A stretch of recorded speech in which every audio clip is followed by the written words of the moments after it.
Here are just a few samples of some of the fabric pieces that I have upcycled from long sleeve shirts. I'm Jan Howell. Welcome back to my channel. I'm all about DIY projects, saving you some money, and recycling and repurposing things when I can. In today's tutorial, I'm going to show you how you can get quality fabric and spend a lot less money than you would in a fabric store by repurposing and upcycling a button-up shirt. I'm going to share with you tips on buying your shirts, how to deconstruct the shirt, and how to store the fabric that you get from the shirt. Make sure you watch the whole video because I'm going to show you some other tips that you may not have considered before. Now you can look for shirts at a thrift store, tag sales, and even in your closet. For example, this shirt right here is too small for me now, but I love the fabric. It's 100% cotton, it's good quality fabric, and so I'm going to break this down and add it to my fabric collection. But let's start out at the thrift store. I'm heading into a thrift store, one of my favorite places to shop. Today I'm looking for long sleeve men's shirts that we can upcycle. Let's go see what we can find. I'm going to head straight to the men's. That way we can find the bigger shirts in the long sleeves section. And I'll start with the XX large and see what we can find. Of course, the bigger the better, the more yardage that you'll get. I'm looking for shirts that are 100% cotton. It's all up to you if you want to use synthetic fabrics, but I prefer the cotton, and you can usually find that on the label. I look for bright colored shirts. This is a great stripe. It's a 2XL and tall. So this shirt will have a lot of yardage on it, and I really like the stripe. That would coordinate with a lot of other fabrics really nicely. I'm going to look over the shirt really well, make sure that there are no stains. And you don't want to buy a shirt that has a seam down the center. This pleat in the back is great. I already have some similar fabric like this stripe, so I'm going to pass on that one. And you want to look for wear. This shirt obviously has some wear to it. Definitely don't want that shirt. And this shirt has a really cute stripe, orange and gray, and it's 100% cotton. It is a short sleeve shirt, but I'm going to get it anyway. And it is an XX large. You can also find a lot of yardage in the skirt section. I didn't have any luck today, but I have purchased skirts and dresses and got some really fun fabrics, knits and woven fabric. Now this piece is a cute yellow plaid, but I'm going to pass on it because it's really thin fabric and not quality fabric. And of course I couldn't pass up the sweater section. I always take a look while I'm in the thrift stores for a good quality wool sweater, and that's a whole nother subject. I do have some really fun things with upcycled sweaters. I really like to wash my shirts first, even though some of the places launder them. I want to start my projects off with clean fabric. I know this shirt isn't an extra large, but I'm going to demonstrate how to deconstruct a shirt with this one so that you can get a better view of all the parts and how it works, and because of the contrast of the fabric. I have all my tools here ready to go, and the first thing that I'm going to do is take off the buttons. I'm a big fan of upcycling buttons. If they're buttons that you don't really care for, we're just going to cut off the panel and not worry about the buttons. But if you do want to save the buttons, they really do come in handy sometimes when you lose a button or you want to put them on other crafts or things, and especially if they're a fun color. And it is fun eye candy to have in your sewing room.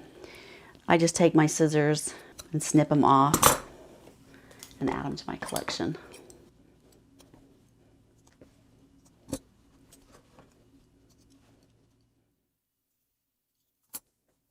And don't forget the buttons on the cuffs.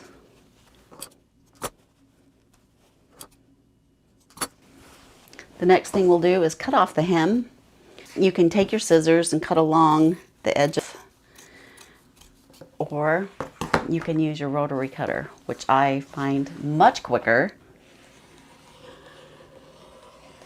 If you don't have a rotary cutter, no worries. And we're not gonna be real intricate. We're just gonna get that bottom edge off to reduce bulk when you're storing it. Now I'm going to just cut off the button panel and the buttonhole panels. Just cutting along the edge.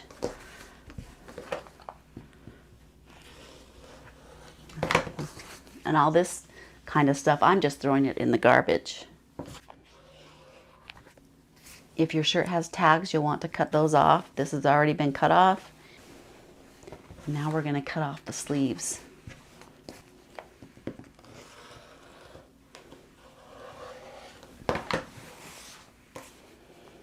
And then the cuffs. Now there is a little bit of fabric in the cuff, but I don't want to take the time, and the pieces are so small that, yeah, you could use it, but I'm just going to cut them off.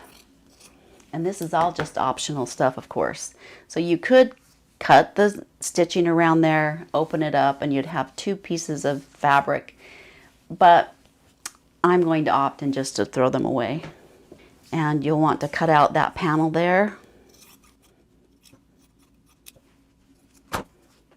We're just going to cut on both sides of the seam.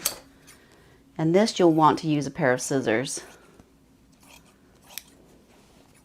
for at least the one side to open up the sleeve. You will want to cut down both sides of the seams, and that's one sleeve.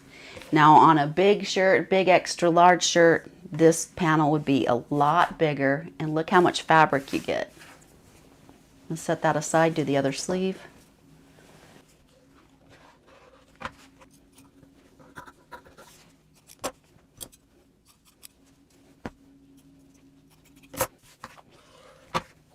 And the side seams come next. Flatten that out. Again, we're going to cut on each side of the seam.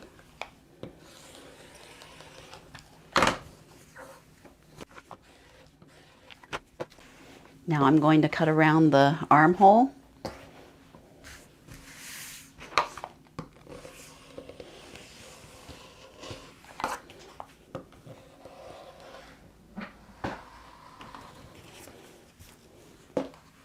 See how fast that is with a rotary cutter? And I love this rotary cutter because I'm not the best at retracting the blade when I'm finished.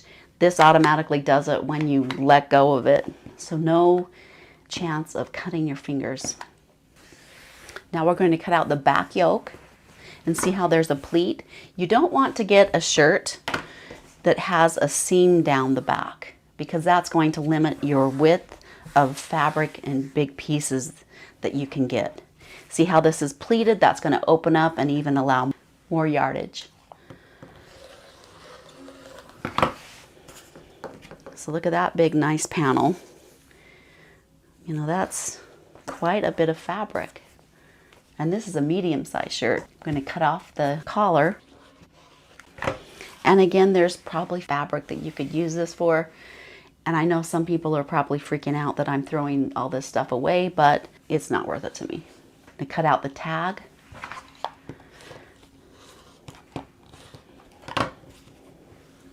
And that top seam.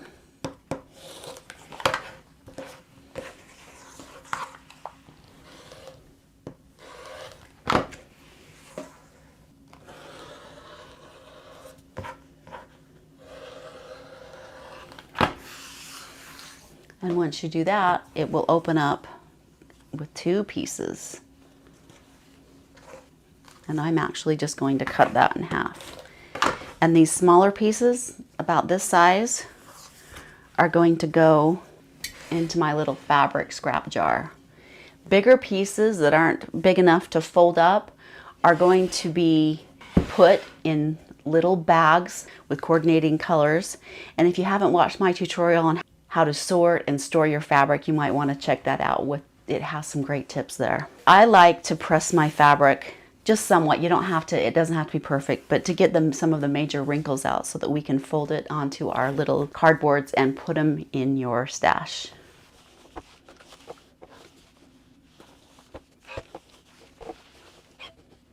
I forgot to mention about pockets.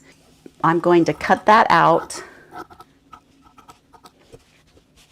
And sometimes you can use a pocket, cutting out a ways further than the pocket, and applique it onto a project, maybe a quilt or something, and you can stuff a little gift in there, maybe some money or a little note. Something to think about. And again, here you can cut away the seam, and you can open that up and you'll have another scrap to add to your little pieces. Now let me show you how I go about folding these pieces up and how to store them. I like to take the biggest pieces and place them on the bottom. Now like I said, if you had the XX large shirts, this would be a really big piece of fabric that you can use. So we're going to be wrapping them around this piece of cardboard. Again, I have a tutorial showing you how I store and fold my fabrics that's kind of fun to watch, and all the details will be in the description below. So I'm going to fold that in half, and this doesn't have to be real technical. We just want it to be that much smaller than the cardboard, like I have done with this piece. I love this checkered piece. It was a Gap shirt of my son's, and it's very good quality fabric. And I've used it on several projects. I'm going to just eyeball that about that size, and then I'll take the other pieces and lay them on top.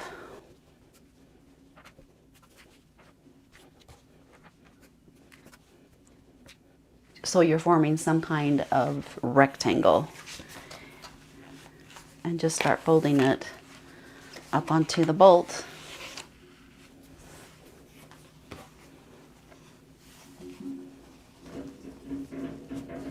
You can either use a pin, or I like using these little plastic clips. And then they're going to go on my shelf or in your bin or whatever. I can see this fabric in some of my Scrappy fabric projects. If you haven't checked out my Scrappy fabric panels, how to make some really fun Scrappy fabrics, check that out. To mention too, that these were shirts that I broke down, and this was from a skirt that I took apart, had a lot of yardage on it. I can see this in quilting block and all kinds of other fun projects. I love fabric, and some people might think that taking a perfectly good shirt and cutting it down is a terrible thing, but I like to think of it that I'm giving a shirt that might end up in the landfill, you don't know, or never being purchased or used. I'm giving it a second life. And if you find a shirt that has happy fabric, bright colors that you like, you may not see that at the fabric store. So snatch it up, break it down, and store it for some of your upcoming sewing projects. Thanks so much for watching. I hope you enjoyed that tutorial. If you haven't subscribed to my channel yet, make sure you do that. Click on the bell so you can be notified when I put new material up. If you haven't been to my website, youmakeitsimple.com, there you'll find my patterns and all kinds of DIY projects that I think you might enjoy. Have a wonderful day, and we'll see you in the next tutorial.